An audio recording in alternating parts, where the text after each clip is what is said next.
रानटी या सिनेमाचा ट्रेलर आज आपल्या भेटीला आला आहे आणि ना मला असं वाटतं डोळे बंद करून जरी या ट्रेलर बघितला ना तरी आवाज कोणाचा आहे, आवाजावरून हा अभिनेता आपण ओळखूच शकतो. स्वागत करूया अभिनेता शरद केळकरचं. सर, खूप स्वागत राजश्री मराठीमध्ये. कसे आहात? मस्त आहे. मला असं वाटलं ते रानटी फक्त स्क्रीनवरती, तसा मी खूपच नॉर्मल माणूस आहे, अगदी सिम्पल सोबर माणूस. म्हणाले की आवाजावरूनच जेव्हा ट्रेलर आम्ही डोळे बंद करून जरी बघितलं तरी कळेल की अरे शरद सरांचाच आवाज आहे. पण तेच होतं की बरेच लोक असं आवाजाच्या प्रेमात आहे. आता माझ्या प्रेमात पडलं पाहिजे. पण सर, कोणत्या बाबतीत तुम्ही रानटी आहात? म्हणजे फूड म्हणा की ट्रॅव्हलिंग म्हणा, रानटी हा वर्ड आपण आपल्या हिशोबाने सिग्निफाय करतो.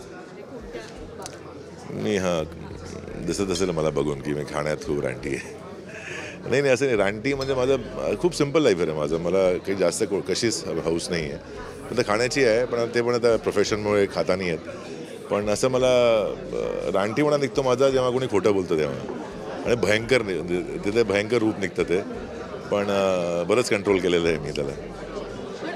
इतकं लाऊड मला एक्सपेक्टेड नव्हतं, कारण का मराठीमध्ये किंवा इतकं असं लाऊड काहीतरी असेल. जेव्हा तुम्हाला सांगितलं होतं की असं एक कॅरेक्टर आहे, फर्स्ट तुमचा थॉट काय होता की म्हणजे काय करावं लागणार आहे बॅक ऑफ द माइंड? का खूप चॅलेंजेस आले असणारे रोल नाही, कारण हा थॉट खूप पहिल्यापासून माझ्या डोक्यात आहे. असं नाही आहे की जेव्हा स्क्रिप्ट सांगितली, कारण मी अशी स्क्रिप्ट एक बघत होतो कुठे मिळेल मला अशी करायला. कारण आपल्याकडे तुम्ही बघाल ना, महाराष्ट्रात जो मराठी माणूस आहे तो राड्यात किंवा रागात किंवा ॲटिट्यूडमध्ये खूप मोठा आहे.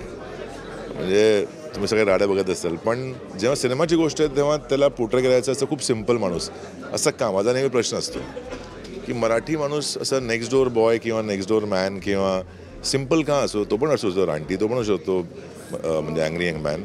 फक्त हिंदीत का किंवा तेलुगू तमिळमध्ये का, मराठीत नाही आहे का? मराठीत राग नाही आहेत लोकांना, आणि ते लोक राग काढतात. पण ते मराठीहून जास्त कोणी रानटी माणूस नाही आहे तसं मला असं वाटतं. तर अशी थॉट होती की मराठीमध्ये का नाही, का एक्सेप्ट नाही होणार.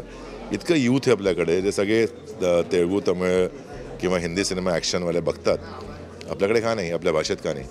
तर तोच नेहमी एक थॉट होता. म्हणजे लयभारीच्या वेळेपासूनच हा थॉट होता की आपण अनेक असे सिनेमा का नाही करत. कारण जेव्हा लयभारी हिट झाला तर एक ऑडियन्स आली ना थिएटरमध्ये बघायला. पण प्रत्येक वेळेस असा सिनेमा करायचा असं नाही. You can come with such kind of film maybe once or twice in a year, not more than that.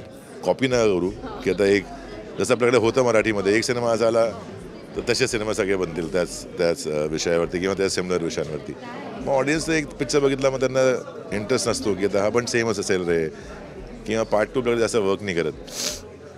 अशी थॉट पहिल्यापासून होती. आणि जेव्हा स्क्रिप्ट आणली समितनी, डे वनपासून फर्स्ट टाईम ऐकूनच म्हटलं की हा कडक सिनेमा आहे, हा लोकांना आवडेल, हा असा सिनेमा मराठीत कोणी नाही केला आहे. राहिली गोष्ट ॲक्शनची, तर मी ॲक्शन खूप वर्षापासून करत आलो आहे. मराठीत तो चान्स मिळत नव्हता, लयभारीमध्ये मिळाला. त्याच्यानंतरही अशा स्क्रिप्ट आल्या नाही. मग मागच्या वेळेस मी हर हर महादेव केला, तो खूप ॲक्शन होतं त्याच्यामध्ये.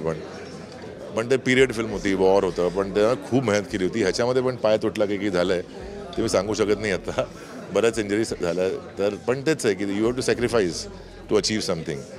पण असं ॲक्शन तुम्ही कुठेच बघितलं नसेल. इतकं जास्त ॲक्शन कोणत्या सिनेमा झालं नाही. आणि लोक या अशा सिनेमाची वाट बघतात आहे. इतकं मी फीडबॅक घेतलं आहे की असे सिनेमा मराठीत बघणार का. तर म्हणा हो, बऱ्याच लोकांनी मी काय जागी गेलो होतो म्हटलं की मला की नाही, जर गोष्ट चांगली असेल तर म्हणजे गोष्ट बऱ्याच सिनेमाची चांगली असेल. तुम्ही बघायला जाता का? जर जात असाल तर नंबर्स येतील तिकडे थिएटरमध्ये, ते येत नाही. बघितल्यावर नाही. आणि लोक बोलतात की चांगली कथा चांगली असेल किंवा गोष्ट चांगली आहे तर मी जाऊ. पण जर तुम्ही गेला असाल तर ते नंबर्स येतात या पिक्चरचे, पण ते येत नाही आहे मराठीमध्ये. तर माझा प्रश्न तोच आहे, आता बोलू नका किंवा जाऊन बघा, मग बोला. या सिनेमासाठी मगाशी गमतीशीर किस्सा झाला एक स्टेजवर की आम्ही दाढी केली किंवा कोणी केसच कापले. तुम्ही असं काही त्याग केले का किंवा काय? इतकं त्याग केलं तुम्हाला माहिती नाही आहे मी काय सांग. अरे भरपूर त्याग. म्हणजे तुम्ही माझंही लोक बोललं, सगळ्यांचे केस कापले नाही आणि माझे वाढवले होते. तर मला बरंच काम सोडावं लागलं, कारण लुक असा होता, मोठे केस होते. पण त्याच्यात तुम्ही झलक बऱ्याच 2-3 जागी बघाल पण की इतके मोठे केस का ठेवले नाही. आणि मी असे केस कधीच ठेवले नव्हते आयुष्यात. तर इतके मोठे केस होते आणि त्याच्यावरनं बरंच काम सुटतं मग तुमचं. कारण तुम्ही सर्टन लुकमध्ये. आणि एक पिक्चर ऑलमोस्ट जेव्हा मी सांगितलं की त्याचा ॲक्सिडेंट झाला होता तर 6 महिने पिक्चर बंद पडला होता. बंद म्हणजे तो ही वॉज रिकवरिंग, नॉट बंद एक्झॅक्टली, पण ही वॉज रिकवरिंग. तर तो ऑलमोस्ट 1 वर्ष 1.25 वर्ष मी शूट केलं पिक्चरचं. तर आणि काही करता आलं नाही त्याच्यामध्ये. हाय सॅक्रिफाईस होता नाही तर मला कळत if I am committed to one project then I don't think about other. आणि त्याच्याशिवाय इंजरीज म्हणजे कुठे कुठे लागलं आहे, काय लागलं आहे ते नंतर सांगेन, पिक्चरमध्ये बघून याल तर. अभिनेता म्हणून आपल्याला नेहमीच असा एक रोल हवा असतो आणि मला असं वाटतं आय एम शुअर की रानटीमधला हा रोल तो आम्ही तुम्ही कोणत्याही मराठी किंवा कोणत्याही ॲक्टरला बघाल ना की तुला जर रानटीमध्ये हिरोचा रोल द्या तू करणार का, तो एक सेकंड पण विचार करणार नाही. तो हो मला करायचं आहे असं.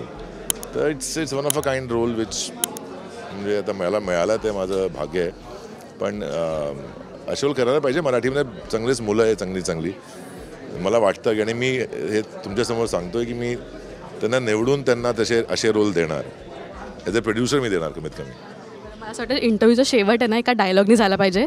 या मूवीमधला तुमचा एक फेवरेट डायलॉग, म्हणजे सगळेच फेवरेट असतील पण एखादा डायलॉग. हा चेहरा आणि या चेहऱ्यावरचा राग ओळखीचा नसेल तर जवळून बघ. विष्णू नावाने ओळखतात आणि नरसिंह नावाने घाबरतात. Thank you so much Sharad sir आणि ऑल द व्हेरी बेस्ट या मूवीसाठी. थँक्यू.